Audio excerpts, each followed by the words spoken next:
This week on Quality Digest Live, we examine what went wrong, did anything go right, with Lockheed Martin's F-35 fighter jet program. Plus, author Kelly Graves joins us here in the studio to chat about how to better manage your team. That and more when we come back.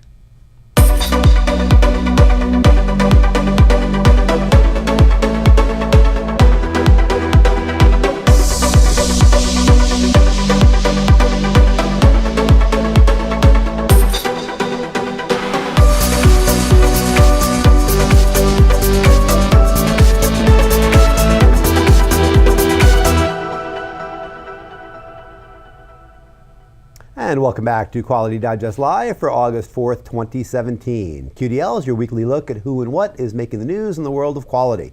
I'm Mike Richmond, publisher of Quality Digest. And I'm Quality Digest Editor-in-Chief, Dirk Ducharme. So, you know how sometimes you have to be smart enough or maybe brave enough to pull the plug on a big project, an expensive project maybe? Well, that's what our next story is all about, knowing when to say Uncle Sam. In his article, What Went Wrong with the F-35, author Michael Hughes basically says that the F-35 is the ineffective Swiss Army knife of fighter jets and probably one of the most expensive projects ever funded, and that it should have had its plug pulled. So for those of you unfamiliar with the F-35, it was billed as a fighter jet that could do almost everything the U.S. military wants. It could serve the Air Force, the Marine Corps, and the Navy, and even Britain's Royal Air Force, Royal Navy, all in one aircraft design. It was supposed to be basically everything to everybody. And on its face, the idea behind it made a lot of sense. I mean, why create 3 or 4 different aircraft to meet 3 or 4 different customers? Make one fighter jet that meets all their needs. It should be cheaper in the long run. It should save on maintenance, things like shared parts and subsystems, logistics, and so forth. So the idea, the thrust of it was really actually a pretty good idea. Sure. I mean, it's something any company would want to do. Only it hasn't worked out that way. I mean, the program has received, excuse me, considerable criticism for cost overruns during development and for the total projected cost of the program over the lifetime of the jets. The program is expected over its lifetime, and that's until 2070, to cost $406.5 billion for acquisition of the jets and $1.1 trillion for operations and maintenance, which is way over what was initially estimated. And by the way, according to Bloomberg, the variants of the F-35, I think there's 3, only have about 25% in common. So even one of the main key reasons for its development has gone out the window. There's not as much overlap, so that means all the maintenance and logistics stuff, basically, you're losing that value anyway. Yeah.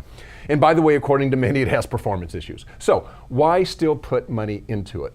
Well, as Hughes points out, the Pentagon argues that just because taxpayers have flushed more than, that's his words, flushed, more than $100 billion down the proverbial toilet so far, we must continue to throw billions of dollars more down that same toilet. He's saying that's what the position the government takes.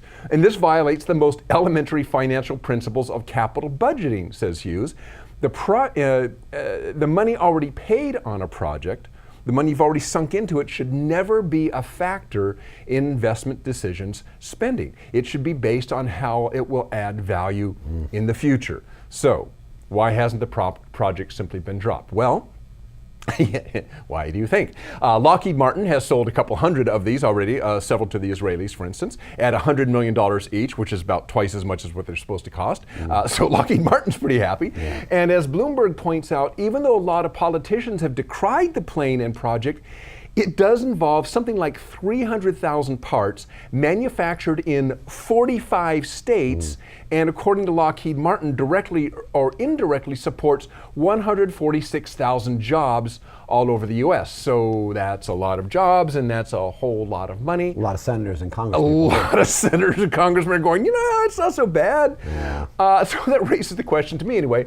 Despite cost and timeline overruns and technical issues that still need to be dealt with, do you keep going? Given that it is creating jobs, perhaps losing jobs if you stop, this doesn't appear to be a case where the product isn't going to work. I mean, it will get done eventually if you keep putting money into it, and the problems aren't insurmountable. So do you keep going after something like this, given that there really is, let's say, just jobs and the money all that generates at stake? So let me understand this. I guess I never understood this as I thought about it. So the government pays for this. Taxpayers pay for it. Sure. Lockheed Martin makes the money, though. So they have no R&D, I mean, what cost does Lockheed have going into this themselves? I don't know. Or any contractor for that reason. I mean, is this just a license to print money for Lockheed Martin? I don't think so, but to tell the truth, I don't know. So they made $100 million on the jet from Israel, per jet. Right, yeah. So the question is, do they pay anything back to the government? I mean, to the government on that? But it's funded by the government, so how does Lockheed Martin make the money if they had no investment going in? But Lockheed is, at least according to Bloomberg, Lockheed Martin is very happy about these sales because it has actually, it's supposed to be 20% of their income for the 2017. So maybe the government guarantees a certain amount of units that they're going to buy, the U.S. government, and the rest of them are manufactured. They can sell them to whomever. I think that's exactly it. Yes, okay. the government, Lockheed Martin's going to make it. Okay. The government's going to buy X number of these. With that contract. Yeah, right? Yeah. So the question then is the fallacy of sunk costs. I mean.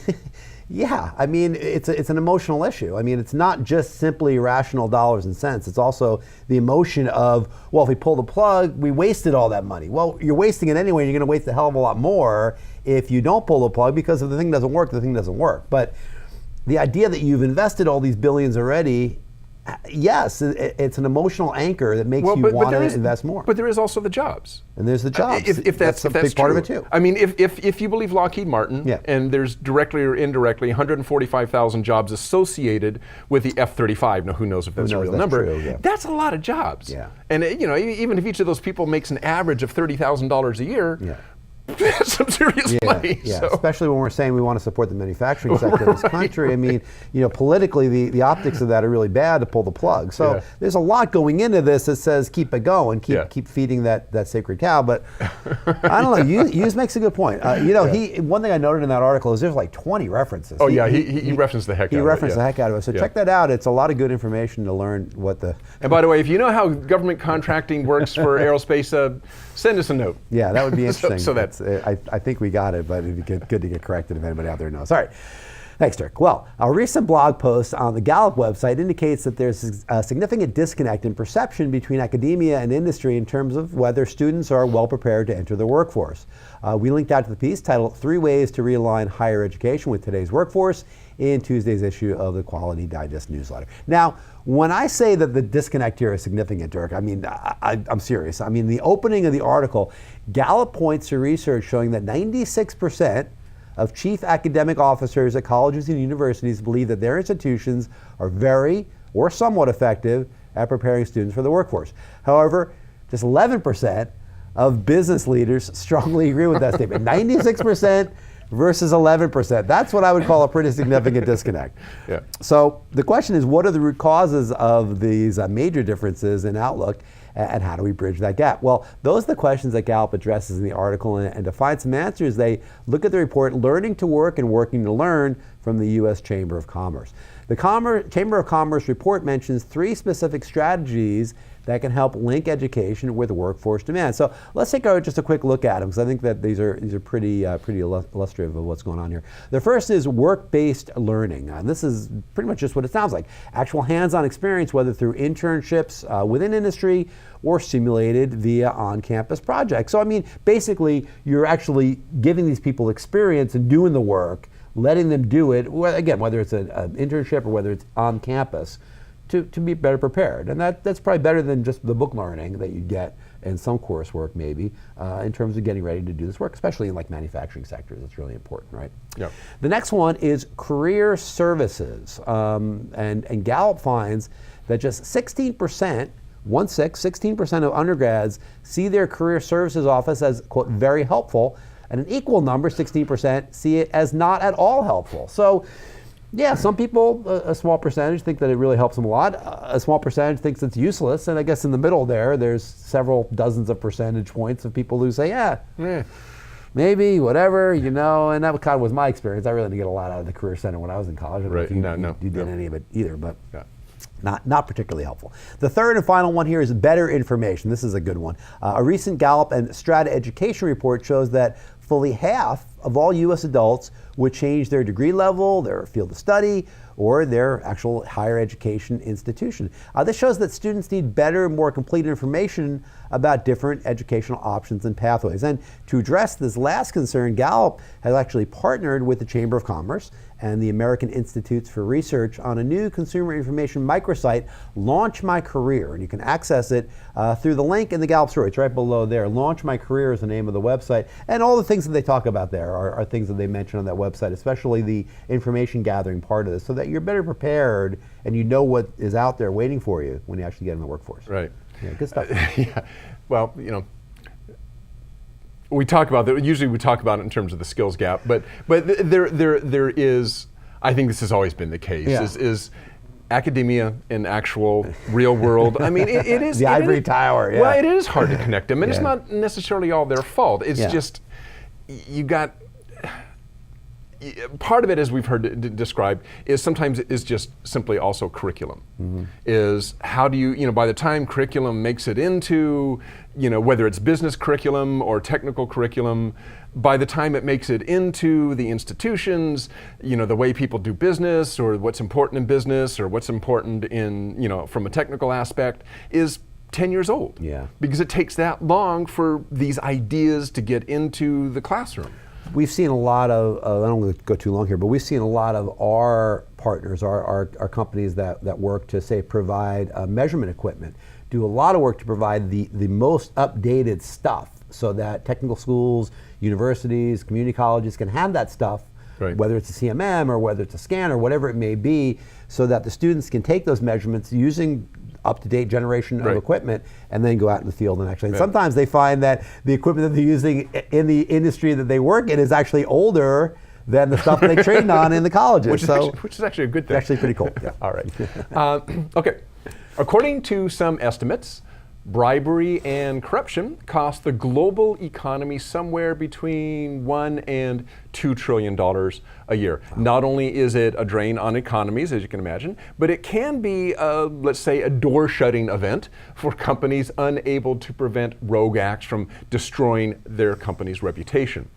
As our next guest writes in his article, Putting the Do in Don't, the new ISO 37001 standards, the new ISO 37001 standard, strong leadership and a visible commitment to ethical business practices are historically the primary business tools for preventing corruption. And in the United States, at least on the legal front, the U.S. Foreign Corrupt Practices Act, otherwise known as the FCPA, is the big stick for prosecuting corrupt business activity should it be found out. So the question is there a way, let's say a guidance, a framework, what have you, for ethical, socially responsible organizations to be more proactive about corporate corruption? Is there some sort of standard you can look to for help to kind of give you guidance, how do I set something like this up so I don't fall into that problem? And the answer is yes, it is ISO 37001. The title of that is Anti-Bribery Management Systems Requirements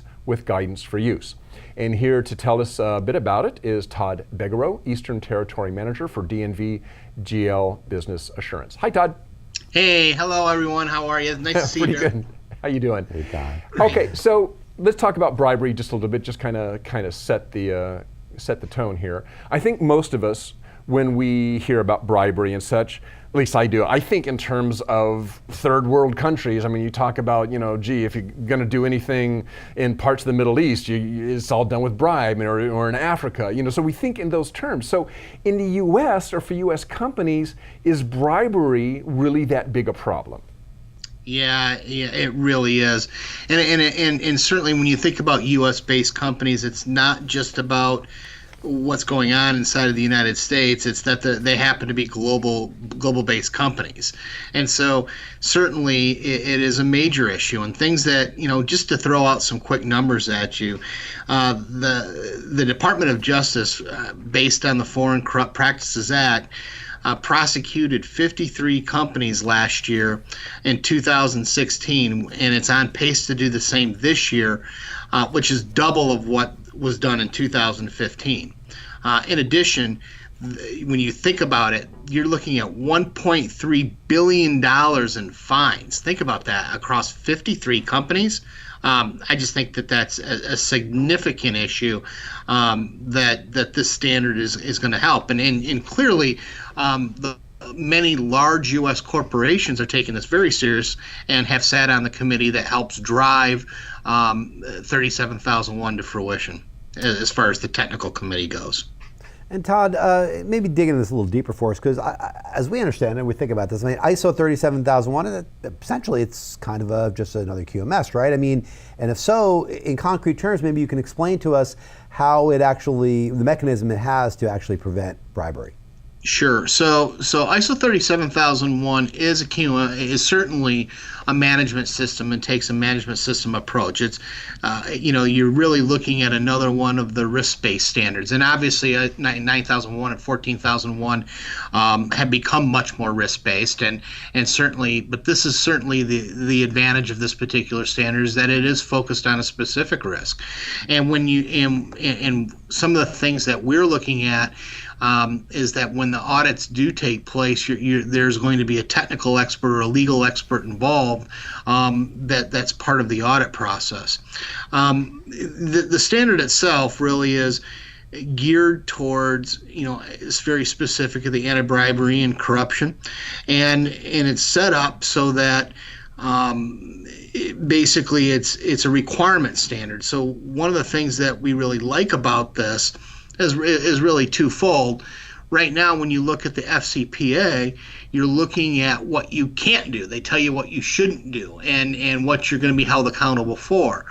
But there's no real guidance around that. And with ISO 37001, you're able to engage in this standard as a means of telling you what you should do and what you shall do, right, from a standard perspective. It also overlaps very nicely and allows the corporation to be able to leverage knowledge they already have of management systems and use that same type of top-down management control, from a review perspective that really adds some strength to programs that are already in place for FCPA. Well, okay, so let's go into that a little bit further. I mean, so you mentioned 37001 does kind of work with FCPA.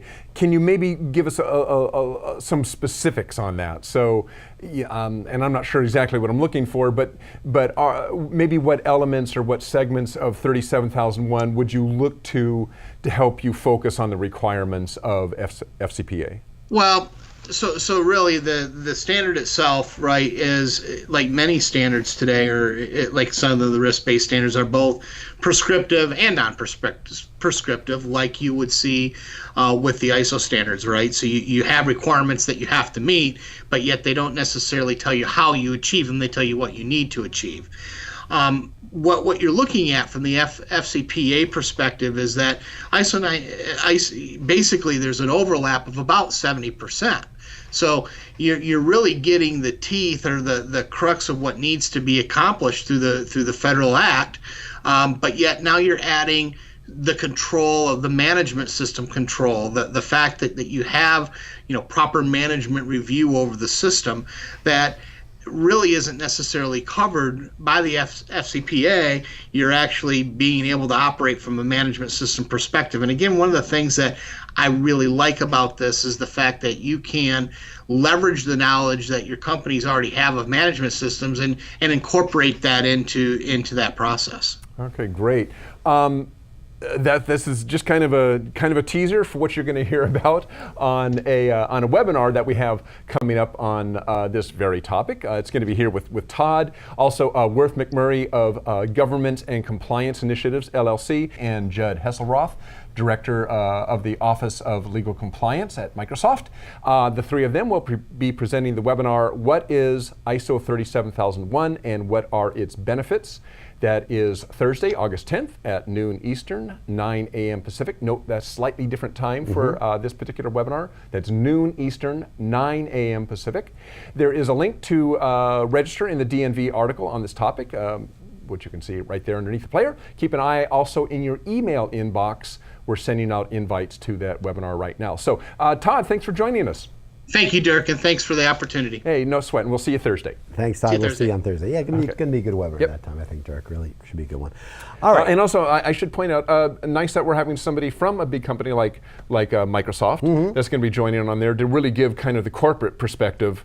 So actually, think about it. Just further plug for this. You've got the registrar involved, that's going to be Todd. You've got what I believe is a consultant involved, that's from that compliance company, and you have an actual company, Microsoft, involved in this webinar. So should be a lot of very well-rounded information. Yeah, coming good out from this. information. A lot of you have registered for it already, so jump in there and register now. It should be a good one. Yep. All right, Dirk. Well, there's many things that separate good companies, I think, from great ones, and there's things like innovation, execution, efficiency, humility, on and on and on. And one thing that sometimes gets lost in the shuffle, I think, is great management. And by great management, of course, we mean great management of what? People, right?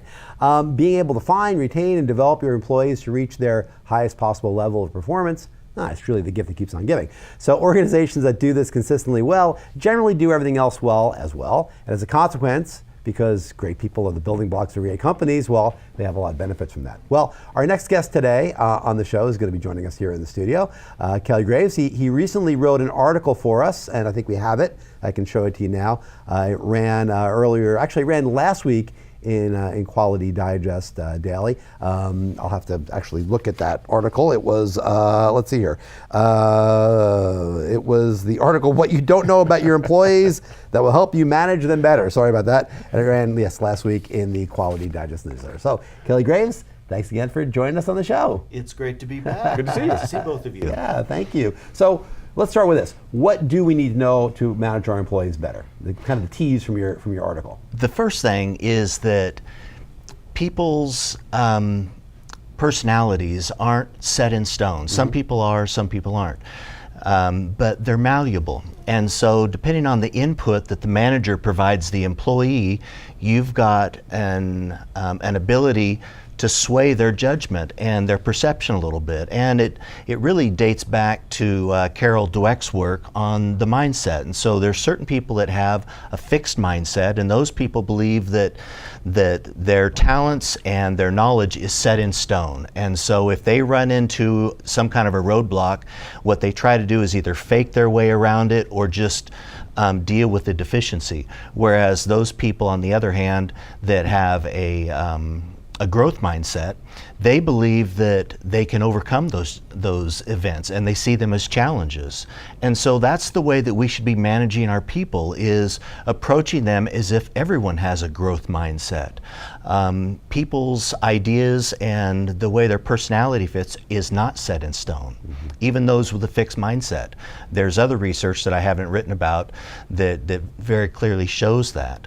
So, all right, so you're dealing with two different types of people here. That may be employees in your company that you need to manage. So you need to suss out pretty quickly if that person has a fixed mindset or a growth mindset. So obviously, if the person has a growth mindset, that makes your job pretty easy, because that person is going to be kind of have the certain aspect and perspective to want to develop and grow and change. But somebody who has a fixed mindset, a very firmly fixed mindset, how do you encourage that person to get beyond their comfort zone and begin to grow a little bit more? Well, you still want to take the same approach. And that is, when we give people positive reinforcement, that's the only way that people really learn. It's impossible to learn from saying, don't do it this way. Is you see them do it and then say, try it a little bit more like this. Or one of the words that Carol Dweck uses is, you're having a problem with that and you just haven't been able to achieve it yet. And what that does is that allows for a future where you can achieve it. So you always want to be approaching your employees as if they do have a growth mindset, and building on that. Even if they're messing up, focus on that one aspect that they're doing well in, develop that. Usually the trust factor between the manager and the employee will improve, and then from that relationship and that trust, then they'll be a little more flexible. Well, how do you get people, I think, and tell me if I'm wrong here, but I think very often a fixed mindset comes in from fear. I know what I'm doing, and nobody's yelled at me for what I'm doing, so what I'm doing must be okay, so I'm not going to go beyond that because I might get in trouble. I mean, I feel comfortable where I'm at, and everything's good. Right. So how do you get them to kind of let go of that fear? And I'm thinking it's fear. It is. There's a lot of it that's fear. Some of it is set up, the way the person was raised, the environment, so on and so forth, their genetics. But a lot of it does come down to fear, in my experience. And what we want to do is have conversations with employees. And I know everyone out there, they don't have enough time. I mean, in every corporation that I consult with, there's never enough time. But if they would spend time with their employee and really talking and asking them questions, you've heard me say this before, ask them questions. What are your ideas in this? And you can't have a wrong answer. Let's just talk about it. Let's kick some ideas around. What is your best guess? Everybody's got a guess. So instead of putting it in black and white terms, what should we do about this? If you see that fear in their eyes, or you even perceive that there's some kind of fear, or you've had a problem with the employee before, say, hey, let's just sit here and kick some ideas around. Make it very non-committal to where, okay, we're just kicking ideas around. Everybody's got ideas. And then we can improve that, and then develop the relationship, develop the trust, and then start focusing on, that malleable part of their personality to where we can really help them develop that. And you mentioned, just in that answer, you mentioned this idea that you're having a conversation with your employee. I mean, it's very much a 360-degree thing here, where you talk about you call it the management and employee development review, the MED review, title of your book as well. So that really is not a review like many people maybe are familiar with, where the boss says, okay, you did this, you didn't do that. Right. Next month, we're going to do this, you're going to do that, or you're going to have this consequence, and we'll meet again in 12 months, and that's it. It's not like that. No. It's an ongoing process where you're talking all the time, and you're setting goals, and you're working on them together.